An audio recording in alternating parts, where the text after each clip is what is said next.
Bueno, desde mi perspectiva, el poder tiene una influencia fundamental en la educación, teniendo en cuenta que pues es el poder el que puede oprimir o liberar a alguien. Es decir, la única forma como una persona puede liberarse, ampliar su perspectiva, es empoderándose del conocimiento. Es decir, eh, si nosotros aprendemos, si nosotros conocemos y si nosotros nos interesamos por indagar acerca de nuestra realidad, podemos ser personas que se empoderen y podemos de esa misma manera subvertir pues el modelo establecido de la sociedad. Eh, por ejemplo, podemos propender por una sociedad igualitaria si todos nos empoderamos por acabar o por cambiar este sistema. La segunda. ¿Cómo funciona el poder en la educación? Es una pregunta extensa, porque primero tendríamos que definir qué es poder, ¿sí?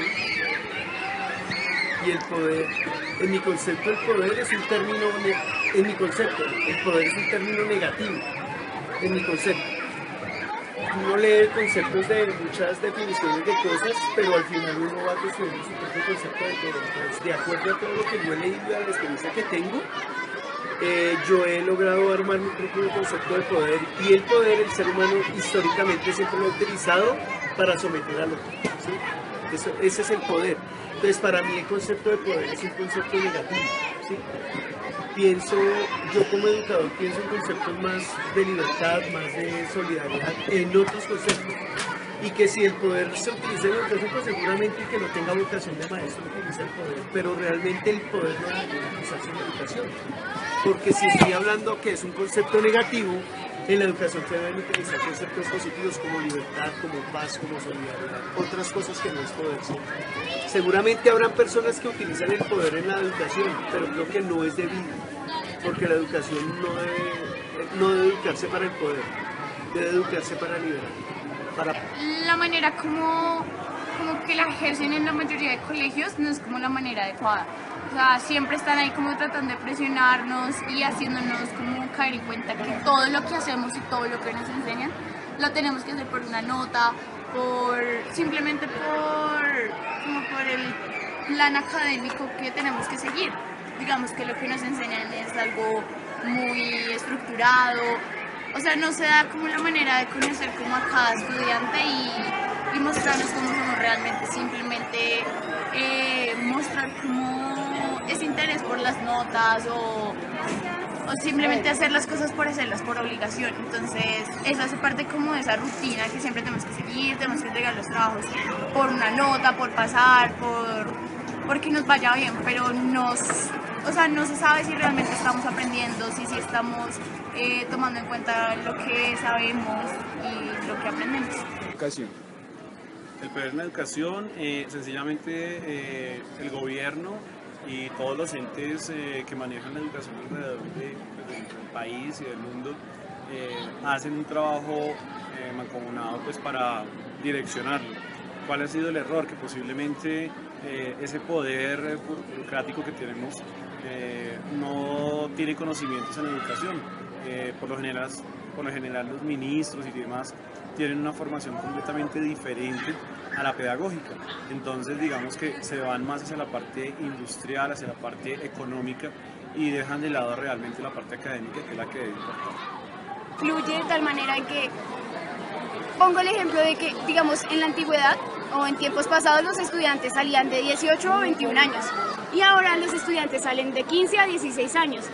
Entonces creo que al poder o al Estado lo que le interesa es que nosotros salgamos a temprana edad para inmersarnos o introducirnos a sus parámetros institucionales y ahí continúo con que, digamos, salimos del colegio, vamos a la universidad y nos metemos a trabajar mucho tiempo para supuestamente sobrevivir. Entonces creo que al Estado lo que le interesa es que nosotros estemos inmersos a ellos y no podamos librarnos de alguna manera. La educación. Bueno, el poder de la educación se manifiesta por medio de los patrones que los estudiantes y los docentes y las directivas pueden trabajar mancomunadamente. Tenemos pues una falencia porque la educación en cierta manera no tiene un peso grande en nuestra sociedad. Por eso es que la labor docente es tan menospreciada y por eso el desempeño de un estudiante se mide por resultados numéricos. Entonces yo creo que si pudiéramos tomar ejemplos como otros países, como Singapur o Finlandia, en la educación, podríamos ver que el poder de un docente en la educación, de directivos y de los estudiantes sería mucho más grande. La primera pregunta, pues fácil, ¿no? O sea, el poder en la educación siempre se ha manejado igual, con un coordinador de convivencia y un académico. Pues lo que trata de buscar este proceso es que pues la gente conviva bien. Más que todo, pues a lo largo de los años que he vivido en este colegio me he dado cuenta de que ese poder ahora es como una dictadura, más que todo, donde la mayoría de los coordinadores, respetando la posición de cada uno, tiran a suspender y esas cosas, o sea, se creen la autoridad sobre todas las cosas en el colegio. Creo que eso está muy relacionado con el tema del mercado, y es que pues lo que busca la gente, por ejemplo, no es desempeñarse como un gran artista, sino lo que busca la gente es simplemente salir a ganar plata, a obtener recursos. Entonces por eso creo que se le da más importancia a las áreas básicas. Ahora, que si estoy de acuerdo o no, no estoy de acuerdo con que se le dé mayor relevancia a las áreas básicas. Creo que todas las áreas del conocimiento pues son creadas por la humanidad precisamente para eso, para potenciar nuestras capacidades, para lograr que nosotros a partir de ahí podamos plasmar o representar una perspectiva que tengamos sobre la realidad. ¿Qué se le da a las áreas básicas en el estudio? Bueno, sí, socialmente está establecido como que el buen estudiante siempre es bueno en matemáticas, en sociales, digamos que esa es la construcción social que se ha hecho, pero eso responde a una dinámica de una educación preestablecida. Lo que sucede es que todo el mundo no tiene las mismas capacidades para todas las materias, entonces cada quien tiene sus capacidades para una u otra materia en especial. Entonces la educación no responde muchas veces a esas características, sino que ya responde a esas materias establecidas. Entonces la educación en algún momento de la historia estableció que el buen estudiante está definido, es el que sabe en matemáticas, el que sabe en lógica, el que sabe, pero ya está demostrado que, por ejemplo, artísticamente también es otra inteligencia, motrizmente hay otra inteligencia, intelectualmente hay otra inteligencia, hay otro tipo de inteligencia. Yo creo que el ser humano debe descubrir es para qué nació. La clave del éxito del ser humano está en el ser humano descubra para qué nació. O sea que en ese orden de ideas no ha nacido el ser humano inútil, ese ser humano no ha nacido. Ha nacido ese ser humano que no descubrió para qué nació. Y mínimo, por mal que usted le vaya, nació bueno para una cosa. Si no para más, pero nació bueno para una. La clave en la vida está en descubrir para qué nació usted. Eso es la clave. Pero a esta pregunta yo tengo cierto gusto, digamos, por estas materias. Obviamente, digamos, por decirlo así, yo tengo que ver como las otras materias porque me toca, pero digamos que como es inglés, matemáticas, ciencias, siempre se han enfocado como esas materias básicas por las que tenemos que esforzarnos, por las que tenemos más que aprender, desarrollar, pero siempre se deja al lado, como ese tipo de materias como es arte, expresión corporal, que también nos ayudan como en el desarrollo de nuestra personalidad. Digamos que el arte es una manera de expresión y eso, o en el caso de la música, la literatura, entonces siempre, todo lo quieren hacer muy cuadriculado, con las típicas materias como es química, biología, inglés, matemáticas y, más que máquinas, por decirlo así, nosotros también somos seres humanos, y aunque nos toque aprender este tipo de materias, las otras no se les da el mismo valor y no se les da como esa misma caracterización, digamos, al enfoque como de cada una. No dije nada. Importancia, digamos, a las asignaturas como artes, porque nos importa más participar de pronto en algunas pruebas a nivel internacional donde se miden conocimientos básicos de asignaturas como matemáticas, literatura y otras, pero esas materias no son importantes. Entonces sí es triste ver que una asignatura tan completa, tan complementaria para el resto, se deje de lado y no se pueda aplicar a estas áreas.